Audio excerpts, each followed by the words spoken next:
Les choses bizarres qu'on fait au nom du bain d'huile, au nom de l'entretien de nos cheveux. J'ai cette question qui revient à chaque fois. Sandra, comment est-ce qu'on peut faire un bain d'huile, un soin nourrissant sur les cheveux secs? Sandra, est-ce que c'est bien ou normal de dormir avec son bain d'huile? Pourquoi est-ce que je ne fais pas un bain d'huile après mes soins? On va répondre à ces 3 questions aujourd'hui. Hello ma beauté naturelle, moi c'est Sandra Coucou et si tu passes ici pour la première fois, je tiens à te souhaiter la bienvenue en t'offrant notre guide incontournable. Ce sont en fait les 7 erreurs qui t'empêchent certainement, probablement d'avoir des longs cheveux. Et avant de commencer, je tiens à te demander ceci. Es-tu maman? Es-tu une maman qui sait que l'école ne suffit pas? Es-tu une maman qui sait que l'école n'exploite pas le potentiel maximum de son enfant? Es-tu une maman qui sait qu'elle doit prendre la responsabilité de l'instruction et d'éducation de ses enfants? Alors, rejoins notre communauté Les Mamans Intentionnelles. C'est une communauté WhatsApp et où Soani Koussanou et moi-même administrons ceci et partageons avec vous comment est-ce que nous sommes en train d'éduquer nos enfants à être des leaders de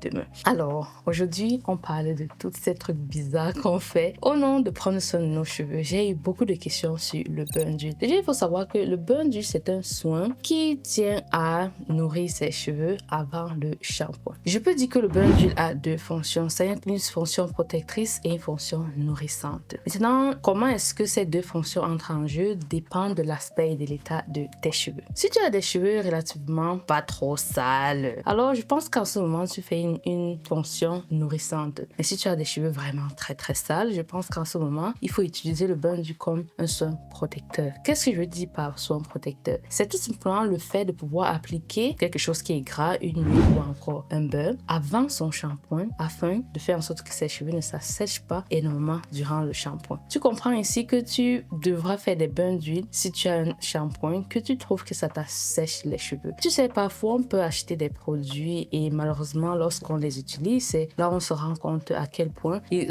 assèchent nos cheveux. Et parfois on ne veut pas tout simplement jeter le produit et on se dit ok, quelle est la solution? Une solution à un shampoing qui te laisse les cheveux secs, c'est de faire un bain d'huile avant ceci. Et donc ce film gras sur tes cheveux va faire en sorte que le shampoing s'attaque d'abord à ça avant de nettoyer tes cheveux et donc tes cheveux ne seront pas trop secs après le shampoing. Voilà pourquoi j'appelle cette fonction protectrice. Donc ça protège tes cheveux de ce shampoing. Dans la fonction nourrissante, c'est lorsque tu as les cheveux pas très sales et tu veux refaire tes soins et là quand tu appliques de l'huile pour faire ton bain d'huile, là, une certaine partie va quand même nourrir tes cheveux. Et qu'on le veut ou pas, ça ajoute toujours cette fonction protectrice vu que il y aura toujours ce film huileux sur tes cheveux et le shampoing va d'abord s'attaquer à cela avant de nettoyer ton cheveu. Maintenant, la question qui vient de est-ce que ce n'est pas bizarre d'appliquer de l'huile sur ses cheveux en appelant ça un soin? Je trouve aussi, je vois en fait ce que les gens veulent dire. C'est en fait de comment, c'est un peu comme si tu as la peau qui est sale et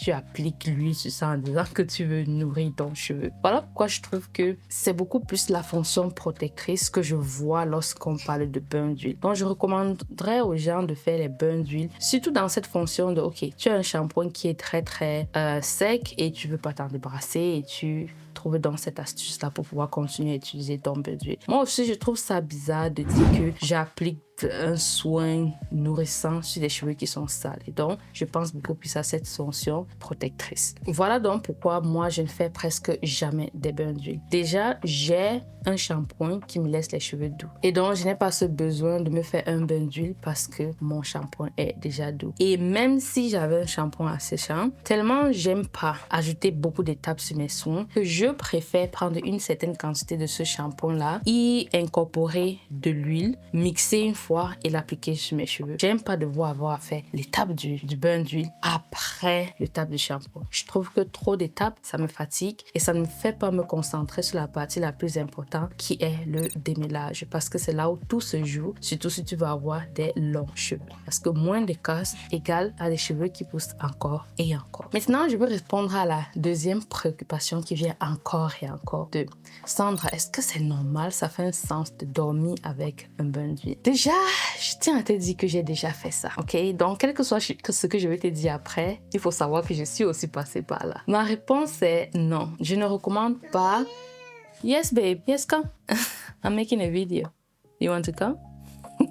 Où j'en étais? J'étais en train de dire, je ne recommande tout simplement pas. Je peux comprendre l'idée qui est derrière, c'est cette pensée que plus le soin reste, mieux ça pénètre et mieux c'est. Mais après avoir fait ça, je ne trouve pas les bénéfices. Toutefois, j'ai déjà fait ça parce que dans la vie, parfois, tu as tellement de choses à faire et la seule façon pour rattraper tes soins le lendemain, c'est de commencer la veille. Donc oui, j'ai dû aussi dormir avec les masques sur mes cheveux. Mais si c'est pour cette option de, oh, ça nourrit bien les cheveux, c'est mieux, je ne trouve pas. Et il faut aussi comprendre qu'il peut y avoir cette fatigue hydrale, le fait que tes cheveux soient mouillés toute la nuit comme ça, sous un bonnet qui chauffe. Donc il faut aussi prendre ça en considération. Et je pense que faire donc ça de manière récurrente va fatiguer tes cheveux dans cette fatigue hydrale dont je parle. Mais fais ça de temps en temps, oui. Et il faut qu'on soit honnête. Quelle est l'odeur qui ressort? Surtout quand tu fais un bain d'huile. C'est-à-dire, bain d'huile, c'est tu n'as pas encore lavé tes cheveux. Donc tu appliques de l'huile sur les cheveux sales, un cuir chevelu sale. Et tu vas mettre un bonnet dessus. Donc la chaleur de ton corps qui va être produite, puis cette huile et les salissures, les impuretés qui étaient là. Soyons honnêtes. Le matin, quand tu retires le bonnet là, soyons honnêtes, ça ne sent pas bon. Ok? Donc, seulement pour cette raison, je ne recommanderais pas de faire ça tout le temps. Donc, si tu veux mon avis par rapport, non, ça n'apporte pas plus de bénéfices que ça. Mais de temps en temps, à cause de la vie, voilà, on fait des choses qu'on ne devrait pas faire. Ok, la troisième question, c'était quoi? Pourquoi est-ce que je ne me fais pas un bain d'huile après mes soins de... Comment est-ce que je vais mettre de l'huile après je lave? En fait, je trouve que je suis en train de gaspiller mon huile. Je trouve que c'est du gaspillage. Et donc, est-ce que je ne peux pas faire un bain d'huile après mes soins? Oui, on appelle ça un rinçage capillaire, je crois c'est le mot. Je pense que je me trompe. Je pense qu'il y a un mot pour ça. Oui, il y a certains gens qui, après avoir fait tout le soin jusqu'après avoir rincé le masque, ils appliquent de l'huile et là, c'est une façon de dire je scelle toute l'hydratation qui était durant le shampoing, le masque, l'application de l'eau, etc. Il y a cette option-là. Je pense que j'ai déjà fait une vidéo comme ça sur ma chaîne. On va la mettre ça ici à l'écran. Et donc, oui, c'est quelque chose qu'on peut faire. Je vois l'idée qui est derrière. Maintenant, pour moi, je trouve que c'est une étape de plus que lorsque j'ai fait ça, j'ai pas trouvé une grosse différence dans mes cheveux en dehors du fait que j'avais les cheveux qui étaient trop gras. Donc, si je faisais ça et je voyais une énorme différence dans mes cheveux, bien sûr, j'allais continuer à faire. Mais pour moi, c'était, oh, je vais finir tous mes soins. Après, je vais encore faire ceci. Et... je n'ai pas vu, puisque après avoir appliqué ça, je dois me appliquer aussi ma crème capillaire. Et je trouve que les résultats que j'ai eus, c'est pas du genre, waouh, du genre, je vais me retrouver en train de faire ça parfois. Et donc, oui, c'est quelque chose qui se fait, mais est-ce que c'est recommandé par mon Afro Libre? Non.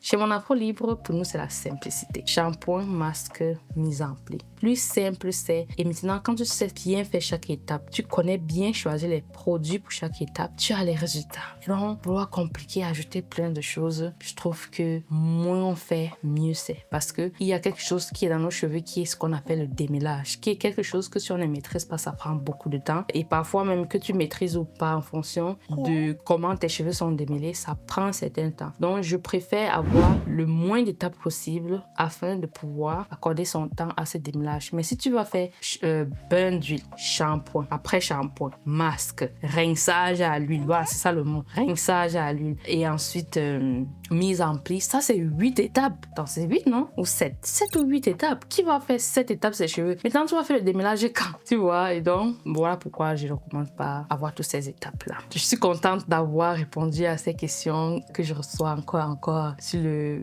bain d'huile. Et si tu es arrivé jusqu'ici, rappelle-toi que tu as notre guide incontournable dans la barre de description. Et une fois de plus, si tu es une maman, un OVA, s'il y a une maman ici qui veut prendre l'entière responsabilité de l'éducation de ses enfants, qui sait que l'école ne suffit pas, qui veut donner des racines profondes à son enfant, alors rejoins notre communauté des mamans intentionnelles sur WhatsApp en scannant le QR code qui est à l'écran ou encore en cliquant sur le lien qui est dans la barre de description. Des gros bisous. Mouah. Non oui, bisous. Mon bébé. Bye bye.